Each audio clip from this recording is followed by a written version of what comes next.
Welcome and thanks for joining us. My guest today is Alan McNaughten. He's the Director of Solutions Architecture for the public sector at Infoblox. Alan, good to have you with us. Thanks, Tom. Glad to be here. And the cyber landscape. It's something that's always changing, like the seasons, only it never turns back to the way it used to be. And so what's your best advice? Here we are in late 2023 for agencies to keep up with how things are changing. Well, we really have to get back to the basics. And think of it like we're remodeling a house. We started off and over the past X number of years, however many years that's been, we've built a cyber house, a security house. And whether we built security from the foundation or not, it kind of just depends on the agency. But we're at a point now where we kind of have to remodel that house. The cyber threat landscape is changing on a day-to-day basis, almost. And so we have to look at, okay, well, what does our house look like? Do we have termites? Is it built on a solid foundation? And what do we do with that? And so for me, we've got to get back to the basics. And the first thing is understanding who or what is on my network. With the proliferation of IoT and just devices, more and more devices are coming onto a network every day. You walk in and you might have your work laptop, you might have a phone, you might have a watch, you might have a tablet of some sort, and that's just one person, plus thermostats and door monitors and everything else. Lots of different things that are out there. So understanding what's out there, and oh, by the way, there's this little thing called the cloud. I think our audience knows who that is, but there's a lot of things that are out on the cloud, and understanding what's been deployed to the cloud. A few years ago, we made a big push and everything went out to the cloud. Now it's coming back, so it's kind of in between. So understanding who or what's out there is the first piece. The second piece is understanding where are they going? So if I've got an IoT device that's reaching out overseas to a country that maybe we don't want to be reaching out to, that might be a problem. There's a thing called domain name service, DNS, which is pretty much how anything communicates over the internet, how you figure out where you're going to go, the phone book for the internet, if you will. And that's one way to identify how my traffic is going north-south, either to or from the internet, and in east-west, laterally across my network. Who's communicating with what? Via a person or an application. How are they communicating? So that's the second piece. And the third piece is just a defense in depth strategy. Years and years ago, it used to be you could get away with just a firewall, just a singular security device. And you can't do that anymore. And you have to start looking at different security solutions, provide different things. And are those things working together? And that's really where we've got to go to take the next step as we start to look to the future. If you have siloed or just a security solution that's only doing one thing and not talking to anything else, that's going to be potentially a problem because you might have a human sitting in the middle of it. Tom, it might be you sitting there saying, well, I see this over here and now I've got to do something with it over here. But if you can orchestrate that, or it's called orchestration, just basically these solutions talking to one another, then you kind of beat that race condition and you're able to start getting out there a little bit faster. So those are the three things: knowing who or what's on my network, knowing where they're going, and having a defense in depth strategy. Yeah, and defense in depth in some ways is an expression of zero trust. Yes. Nowadays. Absolutely. Yeah. All right, and you hear a lot about artificial intelligence in many different contexts, including in cybersecurity. What's your view of how AI can play a role in all of this? Everybody's hearing about AI. It's everywhere on the news today. And what we're starting to see are folks are starting to leverage AI to make their jobs easier, maybe perhaps make them more effective in their jobs in a quicker time frame. So think about coders. They might be able to leverage AI to help them write a bit of code.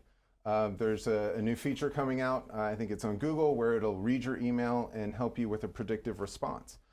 So being able to respond quicker, email is one of those technologies that isn't going away. We've tried to kill it so many times and it just won't go away. So being able to leverage that to help respond and be effective in your responses. But there's an issue with that.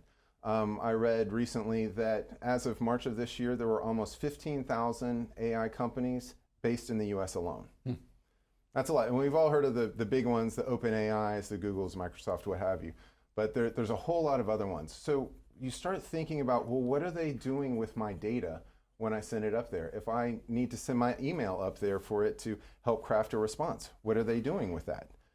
We know, again, what the big companies probably have a pretty good idea, but the smaller ones, we might not know. If you're sending code up there, Well, all of a sudden, now you could be potentially opening yourself up to a supply chain attack or something like that because they know what pieces of your code will be. And I almost think this is like going back to the early days of cloud. And when cloud was first coming out 10, 15, 20 years ago, people started using it and experimenting with it. And I think we're seeing that now. Folks are starting to experiment with AI. How can it help them be more effective in their jobs? But you have to start looking at it from the other side too. So number one, what are they doing with their data? But what are the bad actors leveraging AI for? And there's a couple of different examples. One, you start thinking about what are they doing from a code perspective? Are if we're using it to develop code for good, if you will, they can be using it to do code for bad. And they can start almost tailoring malicious code per target. Which makes you also wonder about the need to really be careful of open sources nowadays because of this. Absolutely. Yeah, you have to look at that and say, do you trust the source, where it's coming from and who's looked at it?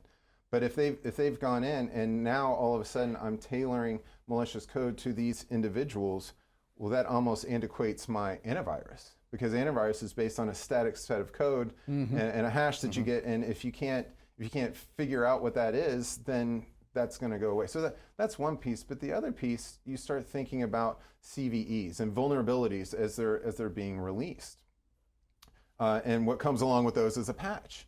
Well, now if a bad actor can say, well, here's a CVE, I didn't know about it, but now I can go take advantage of it, and I can go get AI to go write me a piece of malicious code to take advantage of this. Now I have a race condition to go patch before, it was, I just have to get it patched at some point. And now I've got to get it patched as soon as I can.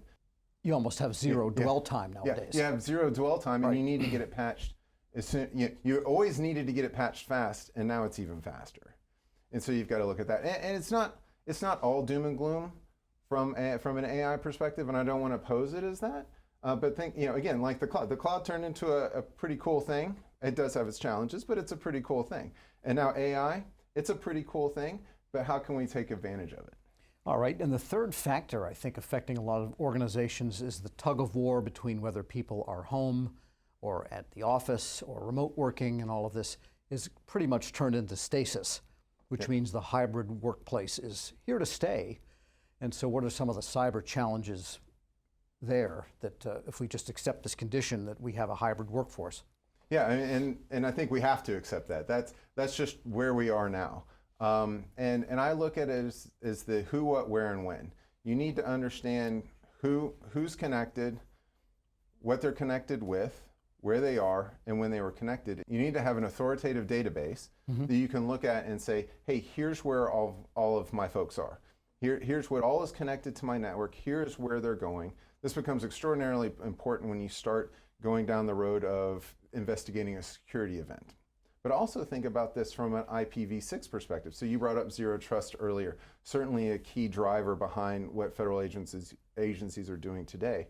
But think about IPv6 as well, which is also a mandate. And the vastness of the IPv6 address space, of figuring out where everything is. Wouldn't it be great if you had some sort of authoritative database which you could go to and say, this is where all of my people are, here's how they're connected, and here's what it looks like across my network. Yeah, and I guess the other question too, ancillary to that, is for a given individual, how are they connecting? And what is the security situation at that endpoint and that end environment?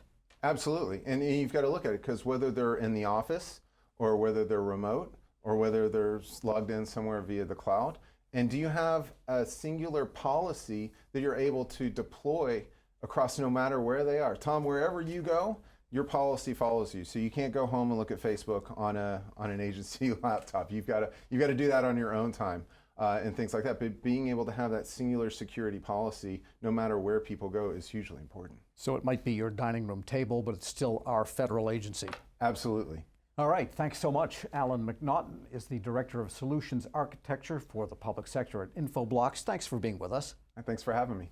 I'm Tom Temin. You're watching Federal News Network. Let's go back to the studio for more of the Cyber Leaders Exchange.